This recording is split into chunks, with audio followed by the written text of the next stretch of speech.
છે ચોખ્ખા એવા તો દેવી શક્તિનો વાસ હોય એવું કહે છે કે મારી હા અમે તો રોજ ચોખ્ખું રાખીએ એવું નહીં, પણ બાવા ચોટ્યા હોય ના મેલું થયું હોય, માટી વાળું થયું હોય, મડ માટી વાળો થયો હોય, જેમ કે આખા વર્ષ તમે પૂજા પાઠ કરીએ છીએ ને તો કેટલું બધું ધૂળ ચોટીએ છીએ.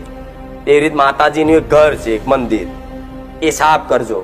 અને કોઈને કહેશે કે માતાજી અમારું નવું છે, જૂનું છે લાકડાનું મંદિર, તો નવું લવાય? તો હા લવાય. તો કહેશે કે આમાં માતાજીની રજા લેવી પડે? તો ના, રજા લેવાની જરૂર પડે. બધાને તો એ ડર લાગે કે લાવો આ લાકડાનું મંદિર છે નવું લાવું, પણ કે માતાજીની રજા લેવી પડશે. માતાજી રજા આલે તો લાવીએ, નહીં તો આપણો કોઈ ગુનો થઈ જશે.